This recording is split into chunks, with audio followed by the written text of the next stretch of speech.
Nous allons parler coopération entre acteurs de l'autonomie et des seniors autour des maisons de l'autonomie avec Sébastien Prudhomme qui dirige Domino Family. Bonjour Sébastien.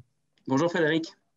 Peut-être te présenter, puis présenter Domino Family, et ensuite on parlera de des maisons de l'autonomie. Avec plaisir. Donc, je suis Sébastien Prudhomme, j'ai presque 40 ans, parisien à l'origine et je suis installé à Marseille depuis 12 ans, où j'ai créé à l'origine Domino Service, un acteur régional de l'aide à domicile qui intervient sur principalement 4 départements dans la région PACA.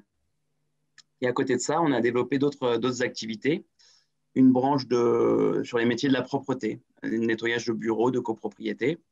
Et puis, 2 nouvelles activités. Une première qui a été lancée en janvier dernier, Domino Casa, ce sont des hôtels hospitaliers avec un pilote qui a été lancé autour de l'hôpital de la Timone, des hébergements pour des patients ou des familles de patients qui habitent généralement loin de Marseille et qui ont besoin d'être hébergés à proximité d'un hôpital et à qui on propose à la fois un hébergement et des services. On espère un avenir prometteur à Domino Casa. Et dernière activité, c'est un projet qui va voir le jour en octobre prochain, les fameuses maisons de l'autonomie dont nous allons parler. En quelques chiffres, Domino Family, c'est une entreprise familiale qui fait à peu près 5 millions d'euros de chiffre d'affaires avec 8 agences, 8 implantations, plutôt dans la région PACA. D'accord. Quand on parle de maison de l'autonomie, on parle de quoi? J'imagine on parle d'un lieu physique, j'imagine déjà. Effectivement, en fait, les maisons de l'autonomie sont nées d'une opportunité, l'opportunité de s'installer dans des centres commerciaux majeurs à Marseille et à Toulon, puisqu'on nous propose d'occuper un local de 200 mètres carrés à Marseille dans le centre commercial Grand Littoral et à Toulon dans le centre commercial Mayol. C'est un lieu qui a vocation à accueillir le grand public, mais aussi à permettre à pas mal d'acteurs qui interviennent au domicile de personnes âgées de coopérer ensemble. D'accord. Quand tu dis on est venu vous chercher, c'est vous qui avez proposé, enfin c'est toi ou vous qui avez proposé l'idée aux centres commerciaux ou c'est quelqu'un d'autre qui a déclenché l'idée?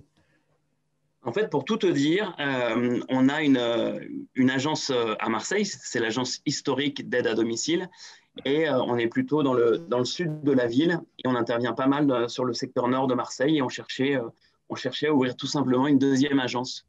Et puis, de fil en aiguille, moi j'étais en contact précédemment avec le groupe La Foncière Clépierre, qui possède le centre commercial Grand Littoral. Et en fait, est née l'idée d'occuper un espace à Grand Littoral.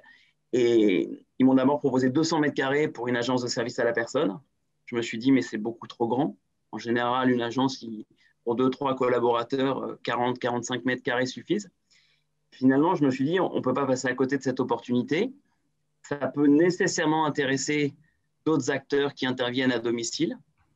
Je partais du constat aussi que finalement, on est nombreux à intervenir à domicile, mais globalement, on se parle peu. Et là, je me suis dit, mais si on a un lieu dans lequel les acteurs peuvent travailler, se retrouver, rencontrer leur public, avant peut-être de faire des rendez-vous à domicile, parce qu'on sait que la plupart de l'activité commerciale de nos métiers se fait à domicile, mais il y a besoin, avec l'aidant notamment, d'avoir un premier point de contact qui peut se faire dans un centre commercial. Finalement, je me suis dit, c'est une vraie opportunité euh, d'être dans un centre commercial. C'est facile pour y accéder en termes de stationnement. On a une grande visibilité. Et de là est née l'idée de la maison de l'autonomie. Et j'ai pu le tester avec les premiers partenaires à qui j'ai pensé. Et tout de suite, la mayonnaise a pris et on voit tout l'intérêt porté par les différents acteurs du domicile pour les maisons de l'autonomie. Pour qu'on comprenne bien, on se projette dans un an, une maison d'autonomie, c'est quoi? C'est un lieu qui permet une sorte de guichet unique qui va permettre à une personne en perte d'autonomie ou à un proche aidant de venir prendre des informations sur les différentes offres qui peuvent exister pour un maintien à domicile de qualité, parce que parfois on ignore finalement certains métiers. À titre très personnel, j'ai découvert le métier d'ergothérapeute il y a peut-être 3 ans pour mon grand-père qui a 97 ans aujourd'hui, et j'ai vu tous les bénéfices de l'activité d'un ergothérapeute. J'ai beau être un professionnel de l'aide à domicile, précédemment, je méconnaissais cette activité. Et donc, dans ce lieu, on va pouvoir prendre des informations, comprendre ce qui peut améliorer la qualité de vie à domicile d'une personne âgée. J'insiste sur un point, bien sûr, on est là pour développer nos activités, mais on ne poussera jamais une personne à consommer des biens ou des services dont elle n'a pas besoin. L'aidant ou la personne fragile est accueillie par un care manager qui va comprendre quels sont les besoins prioritaires de la personne et orienter vers le partenaire. Soit le partenaire est physiquement présent le jour J, et dans ces cas-là, un rendez-vous direct peut avoir lieu avec le partenaire. Sinon, on prend les coordonnées de la personne et les coordonnées sont directement adressées au partenaire qui prend en tâche avec la personne qui a besoin pour un rendez-vous soit à la maison de l'autonomie, soit directement à domicile.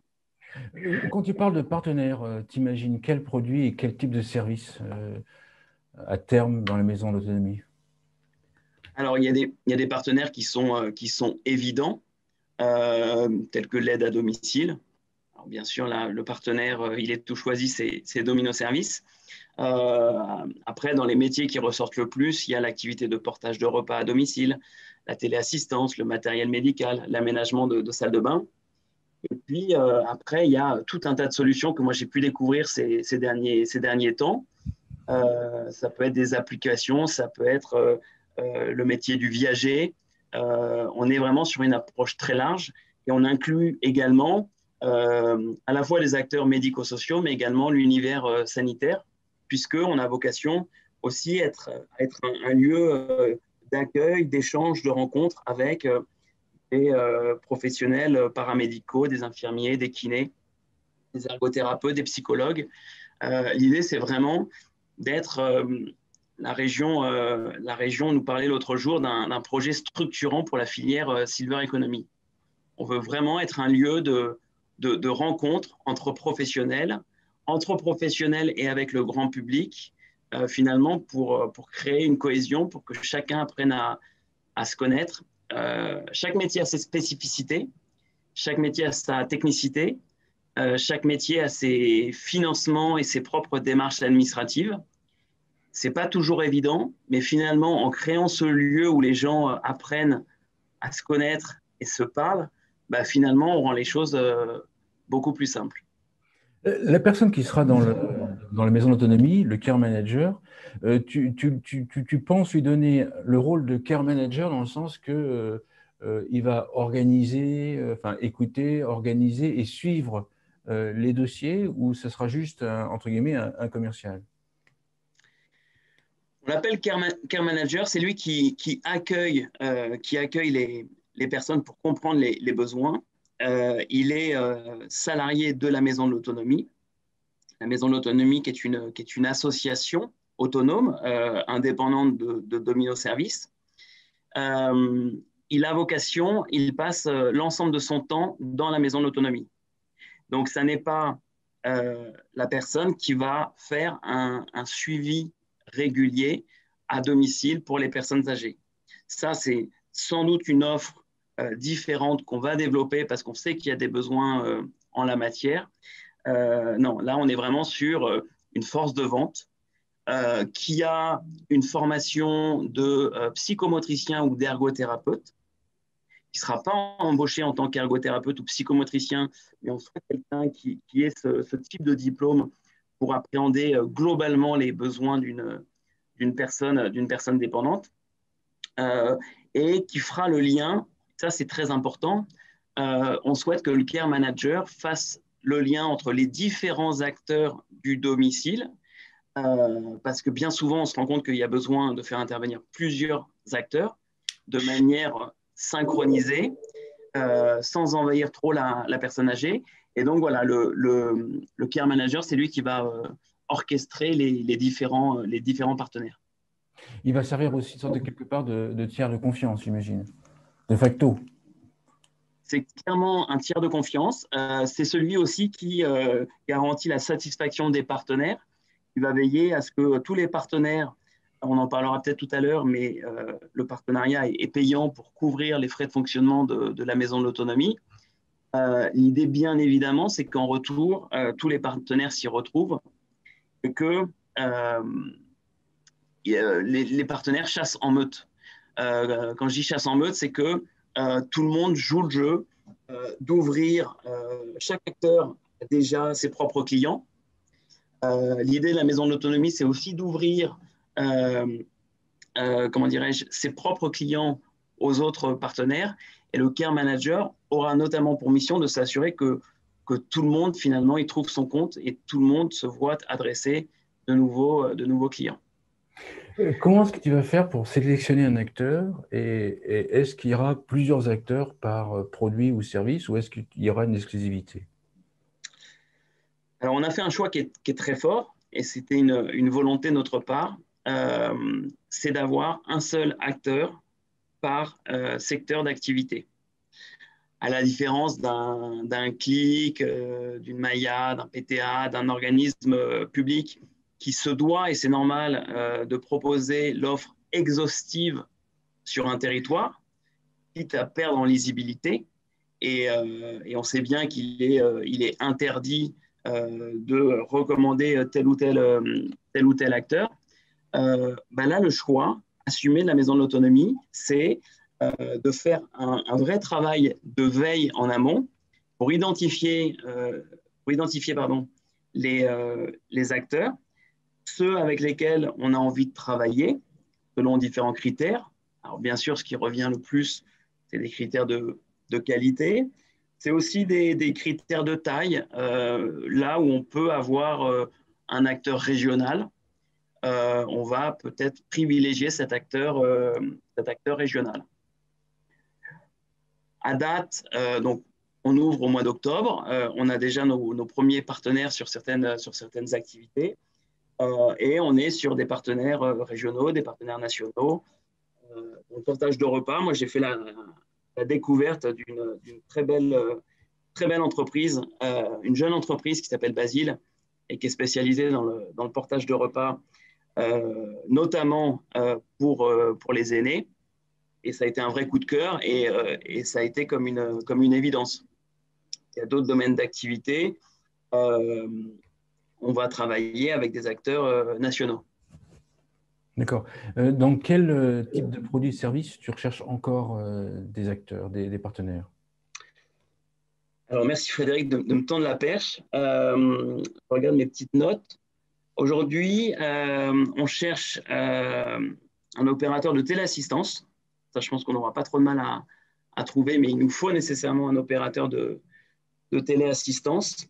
Un acteur dans le domaine du viager, dans le transport sanitaire aussi, le domaine des ambulances. Ça nous paraît essentiel d'avoir un partenaire de confiance dans ce domaine et à Marseille et à Toulon. Je rappelle que ce sont donc les deux villes pilotes au démarrage. Et également tout ce qui est téléphone ou tablette adapté pour des personnes dépendantes. Et puis, on aimerait avoir davantage de solutions innovantes, d'applications diverses et variées comme partenaires. Montescalier, aménagement de la salle de bain, vous avez déjà? On a un partenaire qui fait de l'aménagement de salle de bain et qui prend en monte-escalier et en douche. On a un partenaire également, une société d'ergothérapeutes. On a un partenaire sur le transport véhiculé, sur le matériel médical, je le disais, sur le portage de repas. Et également, on a des psychologues qui sont partenaires. Ça veut dire qu'en fait, l'ergothérapeute, enfin le care manager qui sera dans la maison d'autonomie, vous allez là où le former au minimum à bien connaître l'ensemble de ces différents métiers. Exactement. Alors, son rôle, c'est de connaître l'ensemble des partenaires. Et quand je dis connaître l'ensemble, c'est une relation humaine qui se crée avec un interlocuteur pour chaque partenaire. Les partenaires sont libres d'être présents dans la maison de l'autonomie et d'utiliser cet espace comme ils le souhaitent. Puis imagine quand il y a 200 mètres carrés, il y a de la place, il y a de quoi accueillir. On a c'est un espèce d'espace de coworking médico-social d'une certaine manière. Donc on peut accueillir les partenaires. Il connaît l'ensemble des offres. Après, à aucun moment, il ne vient se substituer sur des questions techniques ou sur des questions de financement. Et très vite, son rôle, c'est de passer le relais aux professionnels. Il ne va pas faire la vente pour le compte de. D'accord. Dans ton imaginaire, dans l'idéal, les différents acteurs, ils occupent une place, ils ont chacun un bureau présentiel dans la maison de l'autonomie ou enfin, comment tu vois la situation? Est-ce qu'il y aura un commercial du Montescalier? Est-ce qu'il y aura un commercial de l'aménagement de la salle de bain? Est-ce qu'il y aura un commercial de téléassistance qui sera toujours... Est-ce que tu penses qu'en fait, les gens vont venir, en fait... Autrement dit, est-ce que tu crois que les gens vont venir s'installer concrètement, les partenaires s'installer concrètement dans ton lieu? C'est très variable. Ça dépend complètement des besoins des uns et des autres. Ce qu'on souhaite, c'est qu'ils soient les bienvenus. Tout comme on a la vocation à accueillir un maximum, je le disais tout à l'heure, d'infirmiers, de kinés. On souhaite qu'une infirmière libérale, après sa tournée à 12h30, vienne se restaurer à la maison de l'autonomie. En plus, elle aura la chance de pouvoir prendre directement les repas Basile, parce que Basile propose aussi des repas pour les professionnels. Et on souhaite qu'elle puisse venir, s'installer, se poser, éventuellement faire un peu d'administratif, se former. J'en ai pas parlé, mais on va organiser un maximum aussi de rencontres, de présentations, de formations. On va permettre aux partenaires et à d'autres acteurs de venir présenter leurs solutions. On a vocation aussi à travailler beaucoup avec toute la filière Silver Economy. On a vocation à être partenaire des collectivités et en premier lieu la région PACA qui devrait nous soutenir sur ce projet.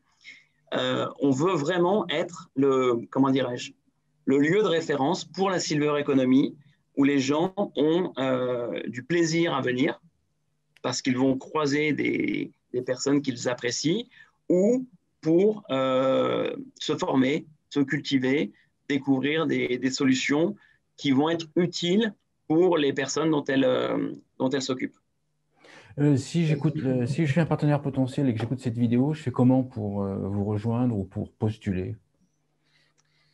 Alors, il suffit de nous contacter directement sur le site Domino Family, où je donnerai mon email directement. On a Olivier Gégou qui est responsable des maisons d'autonomie et avec plaisir pour accueillir de nouveaux partenaires. Le temps nous est compté parce qu'on est sur un démarrage qui est prévu au 1er octobre. On pourra toujours accueillir d'autres partenaires après cette date. Mais c'est vrai que c'est maintenant qu'il faut se manifester avant la fin de l'été parce qu'on est vraiment, pour te dire, on est dans cette période où on est en train d'imaginer avec un designer d'espace l'organisation du lieu qui sera autant un lieu d'accueil qu'un showroom pour des métiers qui ont besoin d'exposer leurs produits, mais aussi un lieu de réunion, un lieu de rencontre. Dans 7 ans, tu imagines les maisons d'autonomie comment, combien, où? Dans 7 ans, j'ai même envie de dire dans 3 ans, je pense qu'on va se donner un an et demi pour vérifier la viabilité du modèle. Aujourd'hui, on a des signaux qui sont très encourageants.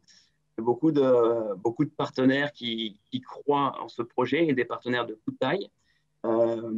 Certains qui n'ont vraiment pas hésité une seule seconde avant de s'engager dans le projet Et je rappelle que c'est un partenariat payant, donc c'est un pari qui est payant. On va tester pendant un an et demi. Et derrière, l'idée, c'est sans doute de dupliquer. Pourquoi pas au niveau national? Autant Domino Service est un acteur régional et on se revendique comme étant un acteur régional. Mais là, sur la maison de l'autonomie, si véritablement les besoins sont là, eh ben, on tâchera de développer, pourquoi pas, un réseau national, soit sous forme de franchise, soit en faisant une levée de fonds. On n'en est pas encore là, mais voilà les perspectives. D'accord. Une conclusion pour l'émission ou un élément à rajouter, comme tu veux. Déjà, Frédéric, c'est un vrai plaisir de participer à cette émission. Comme je te le disais en préparant cette interview, je t'écoute régulièrement et ça me donne d'ailleurs des idées de partenaires. Donc, j'espère que cette émission sera aussi l'occasion, comment dirais-je, de permettre à des partenaires d'avoir envie de rejoindre cette maison de l'autonomie. En tout cas, on serait ravis d'accueillir des acteurs de toute taille qui croient en ce projet. Et je te remercie une fois encore de m'avoir donné la parole. Super, merci Sébastien. Sébastien Prudhomme, je rappelle que tu diriges Domino Family et que tu as le projet à court terme de créer des maisons de l'autonomie. Merci beaucoup. Merci Frédéric.